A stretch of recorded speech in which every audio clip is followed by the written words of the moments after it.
আসসালামু আলাইকুম। রাতের শীর্ষ সংবাদে স্বাগত জানাচ্ছি আমি খাদিজাতুল বিথি। বেগম খালেদা জিয়ার স্বাস্থ্যের উন্নতি হয়েছে, আগের চেয়ে অনেক বেশি স্থিতিশীল চিকিৎসক। ট্রাভেল পাস হাতে পেলেন তারেক রহমান। জাতীয় হৃদরোগ ইনস্টিটিউটে ওসমান হাদির মরদেহ। বিমানবন্দরে হাদির কফিনে বিএনপির ফুলেল শ্রদ্ধা। ওসমান হাদির জানাজা শনিবার দুপুর 2টায়। বিমানবন্দর এলাকা সহ রাজধানীর গুরুত্বপূর্ণ স্থানে বিজিবি মোতায়েন। নির্বাচন পেছাতে অরাজকতা সৃষ্টির অপকৌশল সালাউদ্দিন। বাংলাদেশে নতুন মার্কিন রাষ্ট্রদূত ব্রেন্ট ক্রিস্টনসেন সিনেটে অনুমোদন। সিলেট সীমান্তে খাসিয়াদের গুলিতে 2 বাংলাদেশি নিহত। কুড়িগ্রামে নিষিদ্ধ ছাত্রলীগ নেতাকে ধরিয়ে দিতে পুরস্কার ঘোষণা। বাংলাদেশিদের ভিসা দেওয়ার আগে সোশ্যাল মিডিয়া অ্যাকাউন্ট যাচাই করবে ভারত। এবং গ্রিন কার্ড লটারি স্থগিত করলেন ট্রাম্প।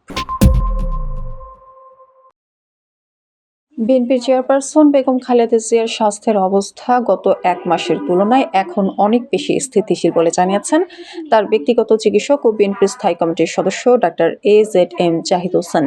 তিনি জানান, শুক্রবার একটি ছোট প্রসিডিউর সফলভাবে সম্পন্ন হয়েছে। বর্তমানে তিনি হাসপাতালের সিসিইউতে আইসিইউ সুবিধা সংবলিত কেবিনে চিকিৎসাধীন।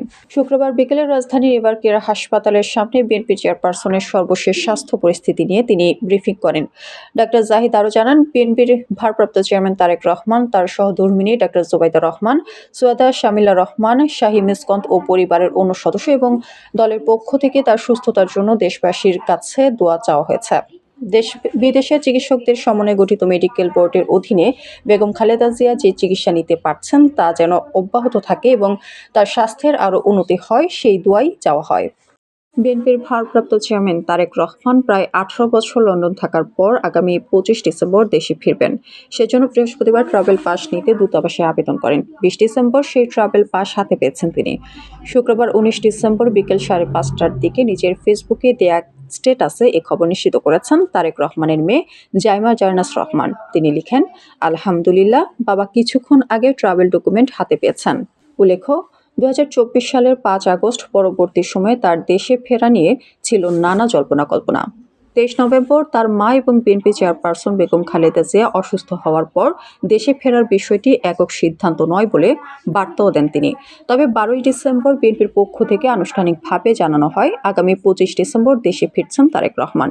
এরই মধ্যে দলের ভারপ্রাপ্ত চেয়ারম্যানের দেশে ফেরাকে কেন্দ্র করে গঠন করা হয়েছে অভ্যর্থনা কমিটিও।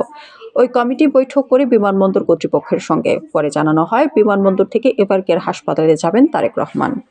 ইনকিলাব মঞ্চের মুখপাত্র শরীফ ওসমান হাদির লাশ জাতীয় হৃদরোগ ইনস্টিটিউট ও হাসপাতালের হিমঘরে রাখা হয়েছে। শুক্রবার সন্ধ্যা 6:50 তাকে বহনকারী অ্যাম্বুলেন্স হাসপাতালে পৌঁছায়। এর আগে সিঙ্গাপুরের চাঙ্গিয়া আন্তর্জাতিক বিমানবন্দর থেকে বিমান বাংলাদেশ এয়ারলাইন্সের একটি ফ্লাইটে তার লাশ হজরত শাহজালাল আন্তর্জাতিক বিমানবন্দরে পৌঁছায়।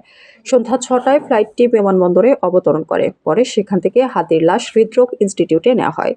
এছাড়া পরিবারের দাবির ভিত্তিতে শহীদ ওসমান হাদির জানাজা আগামীকাল বাদ জোহর মানিক মিয়া এভিনিউতে অনুষ্ঠিত হবে এবং জাতীয় কবি কাজী নজরুল ইসলামের পাশে সমাহিত করার সিদ্ধান্ত নেওয়া হয়েছে। তার প্রেক্ষিতে শুক্রবারে পরবর্তীতে শনিবার মিছিল সহ শহীদ হাদিকে ঢাকা বিশ্ববিদ্যালয়ের কেন্দ্রীয় মসজিদে নেওয়া হবে। ইনকিলাব মঞ্চের মুখপাত্র শরীফ ওসমান হাদির মরদেহ বহনকারী বিমানটি শুক্রবার সন্ধ্যায় হজরত শাহজালাল আন্তর্জাতিক বিমানবন্দরে পৌঁছেছে। সন্ধ্যা 5:49 বিমানটি অবতরণ করে। বিমানবন্দরে হাদির কফিনে বিএনপির পক্ষ থেকে ফুলেল শ্রদ্ধা নিবেদন করা হয়। শুক্রবার সন্ধ্যায় বিমানবন্দরে বিএনপির পক্ষ থেকে হাদির কফিনে ফুলের শ্রদ্ধা নিবেদন করেন বিএনপির স্থায়ী কমিটির সদস্য সালাউদ্দিন আহমেদ ও বিএনপির ভারপ্রাপ্ত চেয়ারম্যানের উপদেষ্টা ডাক্তার মাহাদি আমিন। পরিবারের দাবির ভিত্তিতে শহীদ ওসমান হাদিকে কবি নজরুলের পাশে সমাহিত করার এবং কাল বেলা 2টায় জাতীয় সংসদ ভবনের দক্ষিণ প্লাজায় নামাজে জানাজা অনুষ্ঠিত হবে। ইনকিলাব মঞ্চের মুখপাত্র ও জুলাই যোদ্ধা শরীফ ওসমান বিন হাদির মরদেহ ঢাকায় পৌঁছেছে। শনিবার 20 ডিসেম্বর দুপুর 2টায় জাতীয় সংসদ ভবনের দক্ষিণ প্লাজায় ওসমান হাদির নামাজে জানাজা অনুষ্ঠিত হবে। শুক্রবার সন্ধ্যায় প্রধান উপদেষ্টা প্রেস উইং থেকে এই তথ্য জানানো হয়েছে। এর আগে জানাজা দুপুর 2:30টায় অনুষ্ঠিত হওয়ার ঘোষণা দেওয়া হয়েছিল। প্রেস উইংয়ের এক বার্তায় বলা হয়েছে, শহীদ ওসমান হাদির নামাজে জানাজায় অংশগ্রহণের আগ্রহীদের কোনো প্রকার ব্যাগ বা ভারী বস্তু বহন না করার জন্য বিশেষভাবে অনুরোধ জানানো যাচ্ছে। একই সঙ্গে সংশ্লিষ্ট সবার অবগতির জন্য জানানো যাচ্ছে যে এ সময় সংসদ ভবন ও এর আশেপাশের এলাকায় ড্রোন ওড়ানো সম্পূর্ণ নিষিদ্ধ। ইনকিলাব মঞ্চের আহ্বায়ক শরীফ ওসমান হাদির মরদেহ দেশে আসার পর আইনশৃঙ্খলা পরিস্থিতি স্বাভাবিক রাখতে রাজধানী ঢাকার বিভিন্ন গুরুত্বপূর্ণ স্থানে বিজিবি মোতায়েন করা হয়েছে। শুক্রবার 19 ডিসেম্বর বিকালে সীমান্ত রক্ষাকারী বাহিনীর এক বার্তায় এই তথ্য জানানো হয়। এতে বলা হয়, বিমানবন্দর এলাকা, কারওয়ান বাজার ও হোটেল ইন্টারকন্টিনেন্টাল এলাকা সহ নগরীর বিভিন্ন গুরুত্বপূর্ণ স্থানে বিজিবি মোতায়েন করা হয়েছে। বৃহস্পতিবার রাত 10:45টার দিকে সিঙ্গাপুর জেনারেল হাসপাতালে চিকিৎসাধীন অবস্থায় মারা যান ওসমান হাদি। তার মৃত্যুর সংবাদ ঢাকায় পৌঁছালে বিভিন্ন এলাকায় উত্তেজনা ছড়িয়ে পড়ে এবং ভাঙচুরের ঘটনা ঘটে।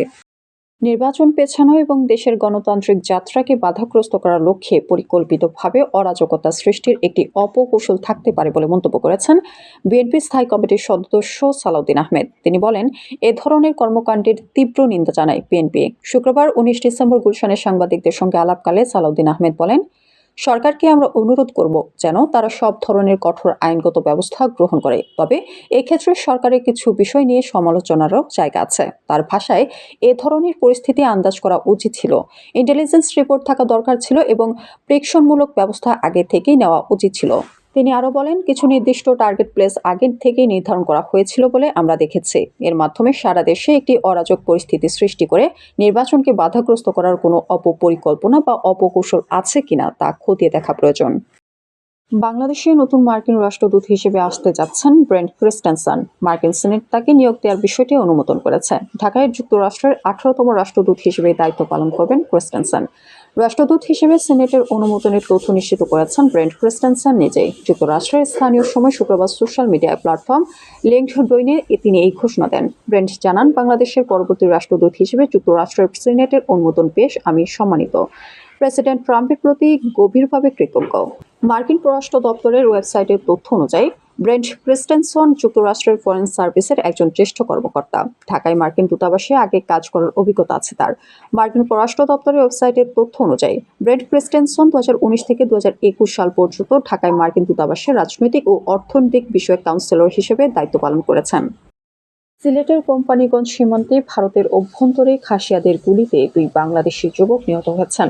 শুক্রবার দুপুরে উপজেলার উত্তর রনিখা ইউনিয়নের দমদমা সীমান্ত এলাকায় এই ঘটনা ঘটে। নিহতরা হলেন উপজেলার দমদমা সীমান্ত এলাকার পূর্ব তুরুং গ্রামের বুড়ানুদ্দিনের ছেলে আশিকুর ও একই গ্রামের মৃত রব মিয়ার ছেলে মোশাইব। স্থানীয় ও বিজিবি সূত্রে জানা যায়, দমদমা সীমান্তে প্রায় 600 গজ ভারতের অভ্যন্তরে রাজনটিলা এলাকায় ভারতীয় খাসিয়ারা গুলি ছোড়েন। এতে ঘটনাস্থলেই প্রাণ হারান আশিক। পরে তার সঙ্গীরা তার মরদেহ বাংলাদেশ সীমান্তে নিয়ে আসেন। অন্যদিকে একই এলাকায় পৃথকভাবে খাসিয়াদের গুলিতে আহত হন মোশাইদ নামে আরও এক যুবক। গুলিবিদ্ধ অবস্থায় তার সঙ্গীরা তাকে দেশের অভ্যন্তরে নিয়ে আসেন। পরে কোম্পানিগঞ্জ উপজেলা স্বাস্থ্য কমপ্লেক্সে চিকিৎসাধীন অবস্থায় তার মৃত্যু হয়।